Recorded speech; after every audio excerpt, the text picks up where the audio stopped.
dalam sejarah memang pernah terjadi masa-masa ketika khilafah itu yang sebenarnya saya tidak setuju dengan masa itu sebagai masa khilafah. Masa itu sebenarnya masa mulkan adon wa mulkan jabariyah. Karena dalam fase-fase kepemimpinan dalam Islam, nubuah terjadi di zaman Rasulullah SAW, kemudian tsumma takunu khilafatan ala minhaji nubuah, khilafah yang mengikuti trek jalan kenabian itu hanya berusia 30 tahun sampai Sayyidina Ali radhiyallahu an. Dan itu hanya masa 30 tahun. Masa sesudah itu yang disebut mulkan adon wa mulkan jabariyah. Dan di era itu pun sudah masuk ke dalam pemikiran dan praktek-praktek bahwa khilafah itu adalah simbol kekuasaan. Makanya waktu itu di kota tertentu ada khalifah nih, menurut Bani ini juga ada khalifah. Terjadi perebutan kekuasaan yang luar biasa. Terjadi peruntuhan darah, berdarah-darah lah boleh dikatakan. Karena memang relevan sekali dengan ada suatu ayat dalam Al-Quran yang mendialogkan secara ya tidak semestinya seperti itu, ya. Bukan itu tapi sebagai majazi. Dikatakan ketika Allah Ta'ala berfirman, inni ja'ilun fil ardi khalifah. Bagaimana para malaikat memberikan suatu pandangan. Walaupun sebenarnya tidak mungkin, ya. Tidak mungkin malaikat kok seakan-akan membantah perintah Allah. Tapi sebenarnya di situ ada sebuah nubuah, ada sebuah profesi. Apa yang disampaikan dalam ayat Al-Quran? Ini jawaban dari para malaikat. Inni ja'ilun fil ardi khalifah. Malaikat mengatakan, qalu ada ja'alu fiha may yufsidu fiha wa yasfikud dima. Ya Allah, wahai Allah, apakah engkau akan menjadikan khilafah ini orang-orang yang akan membuat kerusakan di muka bumi dan juga akan menumpahkan darah? Nah, masa-masa itu kemudian bagi sebagian masyarakat Islam adalah masa-masa traumatik. Ya, bahwa ketika khilafah dikonotasikan, direpresentasikan sebagai sebuah kekuasaan politik, akan terjadi masa-masa itu. Nah, sebenarnya khilafah dalam Jamaah Ahmadiyah ini menjadi penjelasan dan pencerahan yang luar biasa bahwa konsep khilafah ala minhaji nubuwah sebenarnya adalah pemimpin secara spiritual, pemimpin secara rohani yang tidak perlu muncul kekhawatiran, ketakutan akan terjadinya benturan-benturan dalam dunia perpolitikan, benturan-benturan kepentingan untuk menegakkan undang-undang baru ataupun syariat di dalam suatu negara. Karena khilafah di dalam Ahmadiyah itu hanya mengurusi kepemimpinan secara rohani. Sehingga pengikut Jamaah Ahmadiyah bisa hidup dimanapun, di negara manapun. Khilafah Islam Ahmadiyah yang berdiri tanggal 27 Mei 1908, satu hari pasca kewafatan pendiri Jamaah Ahmadiyah, yaitu Hadrat Mirza Ghulam Ahmad alaihissalam.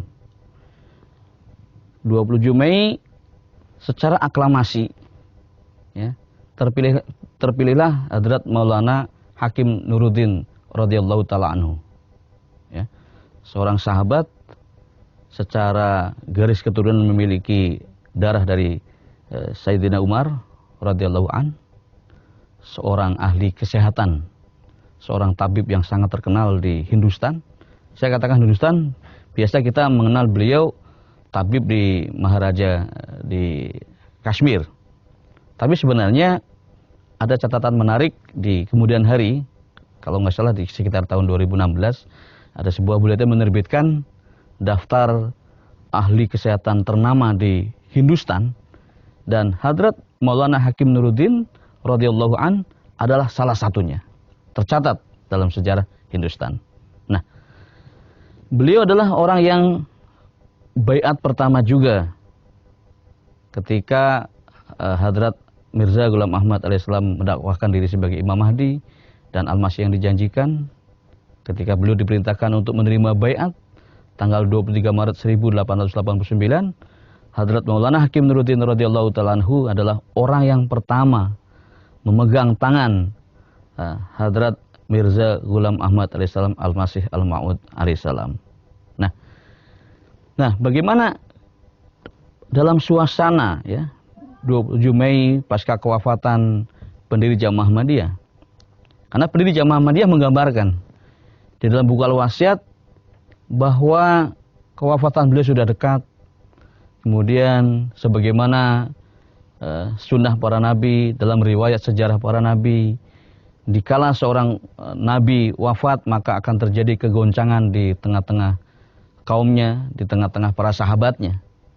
Tapi beliau memberikan hiburan, kepergianku ini akan justru menjadi jalan pembuka berdirinya tegaknya kembali Qudrat Tsaniyah.